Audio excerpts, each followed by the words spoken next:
ஞானானந்தமயம் தேவம் நிர்மலஸ்படிகாகிருதியும் ஆதாரம் சர்வ வித்யாநாமயகிரியும் பாஸ்மகே.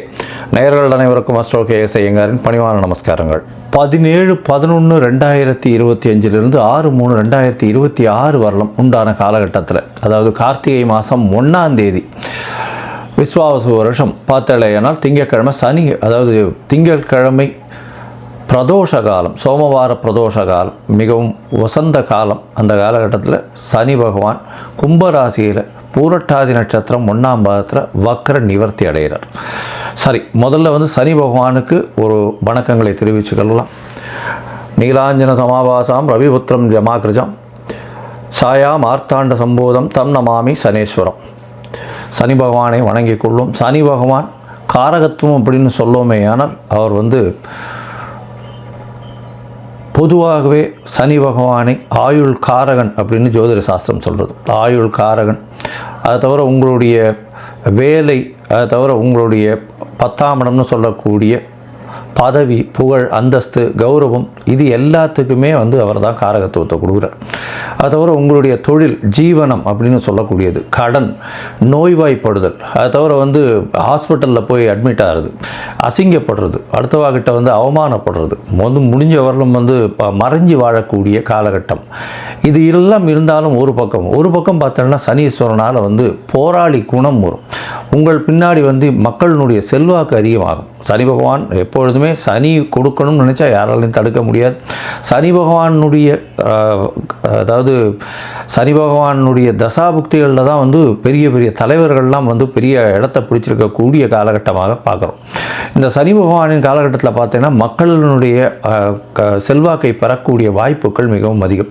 இந்த லோயஸ்ட் பீப்புள் பிலீவ் பண்ணக்கூடிய அளவுக்கு சனினுடைய காரகத்துவம் நல்லபடியாகவே அமையும். கீழ்த்தட்டு மக்களை நிச்சயமாக பயப்படுத்தக்கூடும், கூட நல்ல ஒரு ஏற்றமான விஷயங்களை இந்த சனி பகவான் கொடுப்பார். போராளி குணம் இருக்கும். எந்த ஒரு விஷயத்திலையும் நேர்மை தன்மையை எடுத்து வெளியே கொண்டு வருவார். இதன் மூலியமாக பார்த்தாலேயானால் எந்த இடத்துல நேர்மை தன்மை இருக்கணுமோ இந்த லோயர் மாஸில் அதை எடுத்து வெளியில் கொண்டு வரணும் அப்படின்றது தான் அவருடைய முக்கியமான இது. கீழ்த்தட்டு மக்களுக்கு மிகவும் ப்ரொடெக்ஷனாக இருக்கக்கூடிய, மிகவும் அவர்களுக்கு ஹெல்ப் பண்ணக்கூடிய, ரொம்ப இதுவாக இருக்கக்கூடிய ஒரு காரகட்டமாக இருக்கக்கூடும். அதனால் சனி திசை வரும்போது பார்த்தாலேயானால் கீழ்த்தட்டு மக்களுக்கு நம்ம ஏதாவது ஹெல்ப் பண்ணணும், அந்த மாதிரியான பொசிஷன்ஸில் இருந்தோமே ஆனால் கண்டிப்பாக நம்மளுக்கு சனி பகவானுடைய தாக்கம் நிச்சயமாக கம்மியாக இருக்கும். சரி, இப்போ சனி பகவான் அப்படின்னு சொல்லும்போது மகர கும்ப 2 ராசிக்கும் அவரே அதிபதி. 10, 11ஆம் வீடு, 10ஆம் இடம் அப்படின்னு சொல்லக்கூடிய இடம் அப்படின்றது உங்களுடைய ஜீவனஸ்தானம், ஜீவனம், ஆயுள், இது ரெண்டுத்துக்கும் காரகத்துவம் வச்சுன்னு இருக்கக்கூடியவர் சனி. சரி, இந்த சனி கெடுதல் மட்டும்தான் பண்ணுவாரா அப்படின்னா அப்படி இல்லை. சனியை வைத்து நிறைய நன்மைகளும் உண்டு. சனியை வைக்கிறதுனால பார்த்தாலேயானால் ஒரு அரசாங்கத்தினுடைய உயர் பதவியில் வரக்கூடிய வாய்ப்பு, அரசாங்கத்தின் மூலியமாக பெரிய இடத்துல போய் உட்கார்றது, அதை தவிர மக்களின் செல்வாக்களை அதிகமாக பெறுறது, மக்களின் செல்வாக்குகள் மூலியமாக அதீத உயரத்தை அடையக்கூடிய வாய்ப்புகள், மக்களால் போற்றப்படக்கூடியவர், அந்த மாதிரியான விஷயங்கள்லாம் இந்த சனி உச்சமாக இருந்தோ, ஆட்சியாக இருந்தோ, சுபர்கள் பார்த்தோ இருந்ததே ஆனால் நல்ல ஒரு ஏற்றம் இருக்கும். போராளி குணம் அதிகமாக இருக்கும். சனி ஆட்சி உச்சம் பெற்றால் பொதுவாகவே போராளி குணம் அதிகமாக இருக்கும். சரி, இந்த சனி எந்தெந்த விஷயத்தை பார்க்கலாம் அப்படின்னா, அதாவது எலும்பு சம்பந்தமான பிரச்சனைகள், அது தவிர சிறுநீரக பிரச்சனை, அதாவது கழிவு உபாதைகள் வரக்கூடிய பிரச்சனைகள், அதாவது கழிவு பாதைகள் வரக்கூடிய உபாதைகள், கிட்னி ப்ராப்ளம், அது தவிர இந்த ஸ்டூல்ஸ் பாஸ் ஆகக்கூடிய பிரச்சனைகள், இதெல்லாம் சனியினுடைய முக்கியமான பிரச்சனைகளாக கருதப்படுறது. அது தவிர பார்த்தோம்னா எலும்பு தேய்மானங்கள், அதை சனியினுடைய பிரச்சனையாக சொல்லக்கூடியது. ஏன்னா சனி மிகவும் முக்கியமான கிரகம்.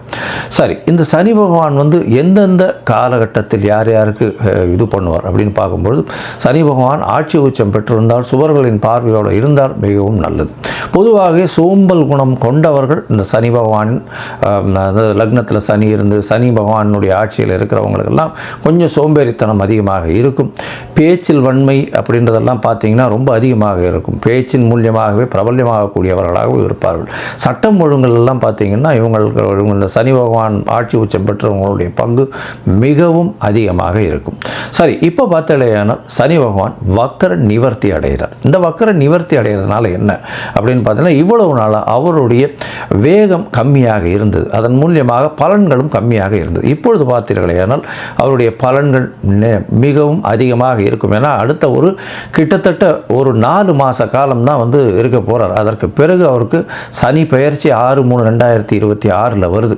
அதாவது கும்பத்திலிருந்து மீனத்துக்கு போகிறார். இந்த காலகட்டம் வரை வந்து அவருடைய வேகமான வழக்கமான பலன்களை யார் யாருக்கு எது சரியோ அந்த சரியான பலன்களை கொடுப்பார். ஏன்னா சனி பகவான் மேஷத்தில் நீச்சமாகவும் துலாத்தில் உச்சமாகவும் இருக்கக்கூடிய கிரகம். துலாத்தில் உச்சமாக இருக்குது அப்படின்னா துலாத்துக்கு என்ன அப்படின்னா அளவுகோல் வச்சுருப்பாங்க. அது வந்து ரெண்டுமே ஈக்குவலாக இருக்கும். துலாம் அப்படின்னா வந்து தராசு வைக்கிறதுனால ரெண்டுமே ஈக்குவலாக இருக்கக்கூடிய ஒரு ராசி. அதனால் வந்து உங்களுடைய நல்லது கெட்டது எந்த ஒரு விஷயத்திற்கும் இதற்கு அது எடுத்துக்கொண்டு கழித்து கொண்டு அந்த மாதிரி எல்லாம் இல்லாமல் நல்லதுக்கு நல்லதை கொடுக்கறதும் கெட்டதுக்கு கெட்டதை கொடுக்கறதும் சனியினுடைய வேலை. அதனால் சனி பகவானை பொறுத்தவரை நீங்கள் செய்த நன்மை, நீங்கள் செய்த தர்மம், அது எல்லாத்துக்கும் உண்டான நிச்சயமான பலன்கள் கண்டிப்பாக கொடுப்பார். யார் யாருக்கெல்லாம் 7.5 சனி, அஷ்டம சனி, அர்த்தாஷ்டம சனி இதெல்லாம் இருக்கோ அந்த காலகட்டங்களில் நிச்சயமாகவே அவர் கொடுப்பார். இந்த காலகட்டங்களை தாண்டி வந்தவங்களுக்கு அதனுடைய பிரச்சனைகள் என்ன, அது எப்படிலாம் மாற்றங்களை உங்கள் வாழ்வில் கொடுத்தது அப்படின்றது உங்களுக்கு நல்லாவே தெரியும். சரி, இப்போது சனி பகவானுக்கு உண்டான எளிய பரிகாரம் என்ன? ஒருவேளை சனி பகவான் உங்களுடைய ராசிக்கு நல்லபடியாக இல்லை அப்படின்னா என்ன எளிய பரிகாரம் அப்படின்னு பார்த்தோம்னா, அருகில் இருக்கக்கூடிய பிள்ளையார் கோவிலில் போய் உங்களால் முடிஞ்சது தயிர் சாதம் விநியோகம் பண்ணுங்க. அதாவது சனிக்கிழமை அன்னைக்கு காகத்துக்கு சுடசாதம் வைங்க. குளிச்சுட்டு பெருமாளை காமிச்சிட்டு அதுக்கப்புறம் சுடசாதம் காகத்துக்கு வைங்க. அது தவிர சனிக்கிழமை எள்ளு விளக்கு போடுங்க. யாருக்கு? சனி பகவானுக்கு எள்ளு விளக்கு போடுங்க. ஒரு 8 எள்ளு விளக்காவது போடுறது ரொம்பவும் முக்கியம். 8 பிரதட்சணம் வர்றதும் ரொம்பவும் முக்கியம். அது தவிர பார்த்தோம்னா சனி பகவான் அப்படின்னு சொல்லும்போதே காகத்துக்கு உண்டான விஷயங்கள், காகத்துக்கு உண்டானது, அதாவது சாதம் வைக்கிறது, காகத்துக்கு உண்டான வடித்த சாப்பாடு, புது சாதம் வந்து சனிக்கிழமை வைக்கிறது ரொம்பவுமே முக்கியம். அது தவிர தோல் சம்பந்தப்பட்ட, இரும்பு சம்பந்தப்பட்ட தானங்கள் கொடுங்க உங்களால் முடிஞ்சது. அது தவிர முடவன் கிரகம்னு சொல்லக்கூடியதுனால கால் உடைந்த, கால் இது இல்லாமல் பேரலைஸ் ஆகிருக்கிறவா, கால் ஊனமுற்றவர்கள், அவர்களுக்கு உங்களால் முடிஞ்ச அளவுக்கு எந்த அளவு ஹெல்ப் பண்ணுறதுனாலும் பண்ணுங்க. சாப்பாடு பணம் மட்டும் கொடுக்காதீங்க. ஏன்னா இந்த காரகத்துவத்துக்கு நீங்கள் தானம் கொடுக்க வேண்டியதுன்னு பார்த்தேன்னா நல்லெண்ணெய் கொடுக்கலாம், தயிர் சாதம் கொடுக்கலாம், கருப்பு துணி கொடுக்கலாம். அது தவிர பார்த்தாலேனால் எள்ளு கொடுக்கலாம். அது தவிர உங்களால் முடிஞ்சது தோல் சம்பந்தப்பட்ட விஷயங்கள், அதாவது தோல்னால் இந்த லெதர் ஷூஸு, லெதர் பர்ஸு, இந்த மாதிரியான விஷயங்கள் கொடுக்கலாம். லெதர் பேக் கொடுக்கலாம், லெதர் கோட்டு கொடுக்கலாம், லெதர் க்ளவுஸ் கொடுக்கலாம்.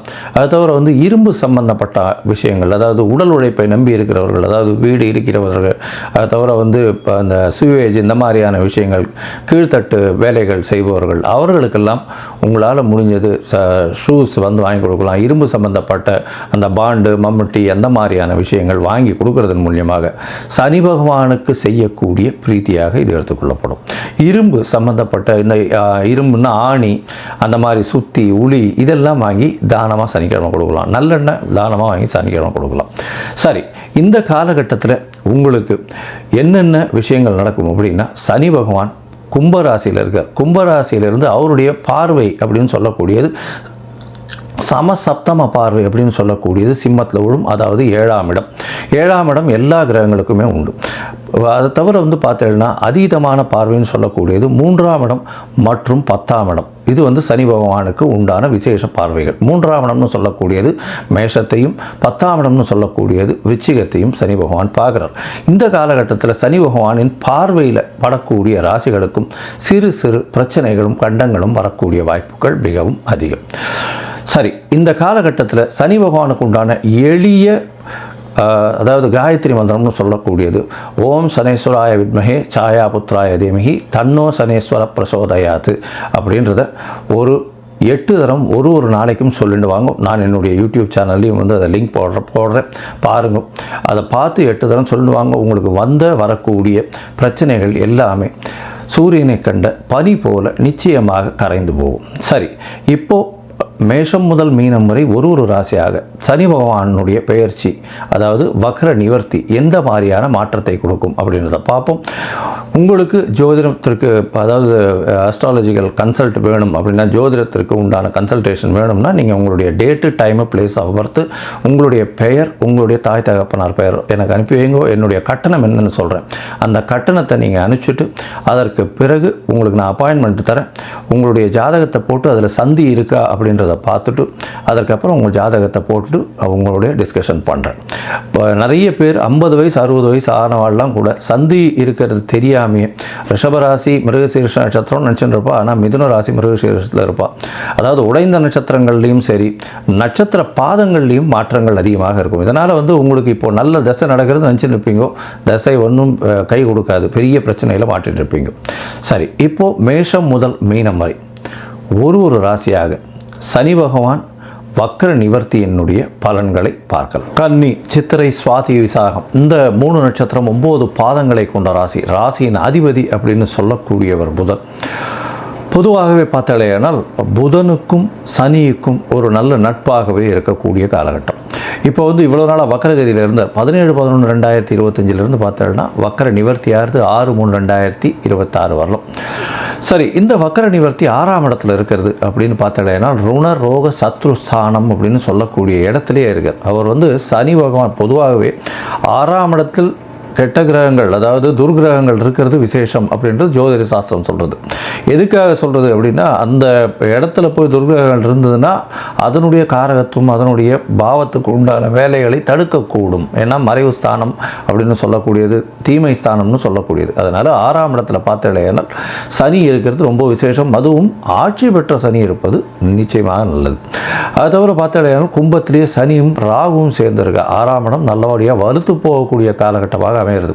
6ஆம் இடத்துல அப்படி இருக்கிறதுனால என்ன அப்படின்னா, உங்களுக்கு கடன் சுமைகள் எல்லாமே நீங்கும். என்னடா கடன் சுமை நீங்கும்னு சொல்கிறீங்களே அப்படின்னா, 6ஆம் இடத்தில் போய் இருக்கிறதுனால புதிய கடன்கள் இல்லாத அளவுக்கு இருக்கும். எதிரிகளை வெல்லக்கூடிய அளவிற்கு நல்ல ஒரு சௌகரியம் கிடைக்கும். அதை தவிர எல்லா விதமான போட்டிகளிலும் வெற்றி பெறக்கூடிய வாய்ப்புகள் உண்டு. உடல் நலத்தில் கொஞ்சம் கவனமாக இருக்கிறது நல்லது. ஏன்னா உங்களுடைய உடல் நலத்தை பொறுத்தவரைக்கும் பார்த்தோன்னா எலும்பு சம்பந்தமான பிரச்சனைகள், அதை தவிர அதாவது கழிவு பாதையில் இருக்கக்கூடிய உபாதைகள் வரக்கூடிய வாய்ப்புகள் நிச்சயமாக உண்டு. இதை தவிர பார்த்தேனால் இந்த 6ஆம் இடத்தில் இருக்கக்கூடிய சனி பகவான் உங்களுடைய ராசிக்கு கடன் கொடுத்தவங்க கேட்காத அளவுக்கு உங்களுடைய இமேஜை மெயின்டைன் பண்ணிடுவார். நீங்கள் அவர்கிட்ட போய் கடனை அப்படியே கேட்டாலும் சரி நான் கொடுக்குறேன்னு சொன்னால் கண்டிப்பாக நிச்சயமாக அவங்க கேட்டுட்டு போகிற அளவில் இருப்பாங்க. ஏன்னா அவர் கொடுத்துருவாருன்ற ஒரு நம்பிக்கையை ஏற்படுத்தக்கூடிய அளவில் கொண்டு போய் விடுவார். சரி, இந்த 6ஆம் இடத்தில் இருக்கக்கூடிய சனி பகவான் உங்களுடைய ராசிக்கு பார்த்தேனால் 8ஆம் இடம், அது தவிர பார்த்தேன்னா 12ஆம் இடம், அது தவிர உங்களுடைய ராசிக்கு 3ஆம் இடம், இந்த 3 இடத்தையும் பார்க்குறார். அதாவது 8, 12, 3 இந்த 3 இடத்தையும் பார்க்குறார். 3ஆம் இடத்தை சனி பகவான் பார்க்கும்பொழுது முயற்சிகளில் சிறு தொல்லைகள் வரும். இளைய சகோதரர்களோட சிறு தொல்லைகள் பேச்சில் இதுவாக இருக்கும். அது தவிர கவிஞர்கள், கட்டுரை எழுதுகிறவங்க இவங்களுக்கெல்லாம் தொல்லைகள் இருக்கக்கூடிய வாய்ப்புகள் உண்டு. அரசாங்கத்தின் மூலியமாக சிறு தொல்லைகள் இருக்கக்கூடிய வாய்ப்புகள் இருக்கும். இருந்தாலும் எல்லாவற்றிலும் வெற்றி பெறக்கூடிய வாய்ப்புகள் நிச்சயமாக உண்டு. புதிய வேலை கிடைக்கக்கூடிய வாய்ப்பு, வேலையில் ஏற்றம் கிடைக்கும், வேலையில் மாற்றம் கிடைக்கும், புதிய வேலையில் நல்ல ஒரு ஏற்றம் கிடைக்கக்கூடிய வாய்ப்புகள் நிச்சயமாக உண்டு.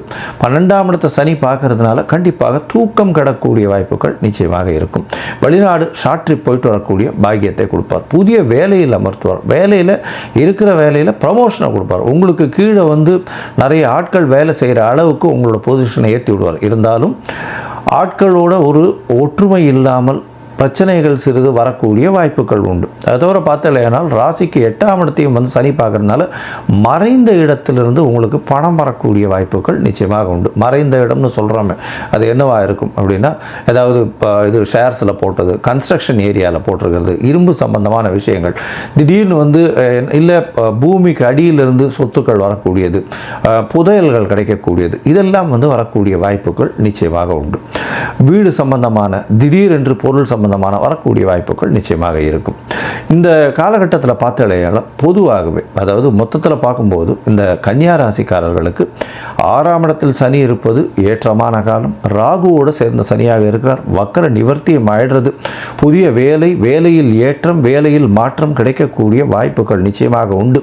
உங்களுடைய உடல்நிலையை மட்டும் கொஞ்சம் ஜாகிரதையாக பார்த்துக்கிறது நல்லது. ஏன்னா 6ஆம் இடத்துல சனி பகவான் ஆட்சி பெற்று போகிறதுனால உங்களுடைய உடல்நிலையில் கழிவு பாதைகளில் உபாதைகள் வரக்கூடிய வாய்ப்புகள், அது தவிர எலும்பு சம்பந்தப்பட்ட நோய்கள் வரும், பல்லு சம்பந்தப்பட்ட பிரச்சனைகள் வரக்கூடிய வாய்ப்புகள் நிச்சயமாக உண்டு. இந்த காலகட்டத்தில் பார்த்தீங்கன்னா உங்களுடைய ராசிக்கு புதிய வேலை கிடைக்கும், கடன் புதுசாக கிடைக்கக்கூடிய வாய்ப்பு, பழைய கடன்கள் எல்லாம் அடைக்கக்கூடிய வாய்ப்புகள் நிச்சயமாக இருக்கும். வெளிநாடு போயிட்டு வரக்கூடிய பாக்கியம் நிச்சயமாக கிடைக்கும். வெளிநாடு, வெளியூர், வெளிமாநிலம், அதுவும் இந்த ஐடி ப்ரொஃபஷனில் இருக்கிறவங்க, கம்யூனிகேஷன் சைடில் இருக்கிறவங்க, இவங்களுக்கெல்லாம் திடீர் ஏற்றம் கிடைக்கக்கூடிய வாய்ப்புகள் இருக்கும். கம்யூனிகேஷன், இந்த அட்வர்டைசிங் இண்டஸ்ட்ரீஸ், அதெல்லாம் பெரிய ஏற்றத்தில் இருக்கும். அதை தவிர பார்த்தாலேனால் இந்த திரைத்துறையில் இருக்கிறவங்க, கவிஞர்கள், கட்டுரை எழுதுகிறவங்க, பாட்டு பாடுறவங்களுக்கு நல்ல ஒரு யோகம் இருக்கும். கட்டுரை எழுதுகிறவங்களுக்கெல்லாம் சிறு சிறு கொஞ்சம் பின்னடைவு இருக்கக்கூடிய வாய்ப்புகள் நிச்சயமாக உண்டு. எழுத்து பணியில் இருக்கிறவங்களுக்கு பிரச்சனைகள் கொஞ்சம் இருக்கும். இருந்தாலும் பாட்டு பாடுறவங்களுக்கு நல்ல ஒரு ஏற்றம் இருக்கும். ஆர்ட் டைரக்டர்ஸ், அவங்களுக்கு ஒரு நல்ல ஏற்றம் இருக்கக்கூடிய காலகட்டமாக அமைய போகிறது. இந்த காலகட்டத்தில் பார்த்தீங்கன்னா உங்களுடைய ராசிக்கு 12ஆம் இடத்தை பார்க்கறதுனால கண்டிப்பாக தூக்கங்கள் கெடும். தேவையற்ற சவகாசங்கள் மூலியமாக தூக்கத்தை தள்ளி போடக்கூடிய வாய்ப்புகளையும் அதிகமாக பண்ணுவீங்க.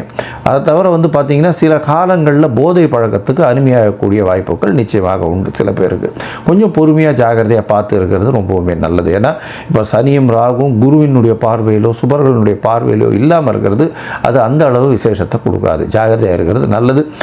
12ஆம் இடத்தை சனி பார்க்கறதுனால அவசியமாக வெளிநாடு ஷார்ட் ட்ரிப் போயிட்டு வரக்கூடிய வாய்ப்புகளையும் இந்த காலகட்டத்தில் உங்களுக்கு சனி பகவான் கொடுப்பார். அது தவிர உங்களுடைய எழுத்து பணி, அதில் சிறு சிறு பின்னடைவு இருந்தாலும் அந்த எழுத்து பணி நாளடைவில் நல்லபடியாக ஏற்றத்தை கொடுக்கும். இந்த காலகட்டத்தில் பார்த்தாலேயானால் இளைய சகோதரர்களோட சிறு சிறு தொல்லைகள் இருக்கும். கணவன் மனைவிக்குள்ள சற்று பின்னடைவு இருக்கும். அதாவது என்ன சொல்கிறது, ஒரு அந்யோன்யம் இருக்கிறதுக்கு வாய்ப்புகள் மிகவும் கம்மி. சரி, இந்த காலத்தில் நீங்கள் அருகில் இருக்கக்கூடிய நாமக்கல் ஆஞ்சநேயரை போய் வழிபடுங்க. ஏன்னா சனி பகவானுக்கு சரி ஆஞ்சநேயரும் விநாயகரையும் வழிபடுறது ரொம்பவும் சால சிறந்தது. இந்த ஆஞ்சநேயர், நாமக்கல் ஆஞ்சநேயர் ஒரு தினமாவது போயிட்டு வாங்க. அது தவிர பார்த்தாலேயானால் இந்த காலகட்டத்தில் நீங்கள் உங்களால் முடிஞ்ச அளவுக்கு பண வெல்லம் தானம் கொடுங்க. அதாவது கருப்பட்டின்னு சொல்லுவாங்க, அது பண வெல்லம் தானம் கொடுங்க. நுங்கு வாங்கி தானம் கொடுங்க. இதெல்லாம் சனி பகவானுக்குன்னு சொல்லக்கூடிய பதார்த்தங்கள், அதாவது பழங்கள், இது உணவுகள், அது மாதிரி சொல்லக்கூடியது. இது வாங்கி தானம் கொடுங்க. இது தானம் கொடுக்கறதன் மூலியமாக பார்த்தோம்னா உங்களுக்கு இவ்வளவு நாளாக வந்த கஷ்டங்களும் வரக்கூடிய கஷ்டங்களும் நிச்சயமாக விலகி செல்லக்கூடும்.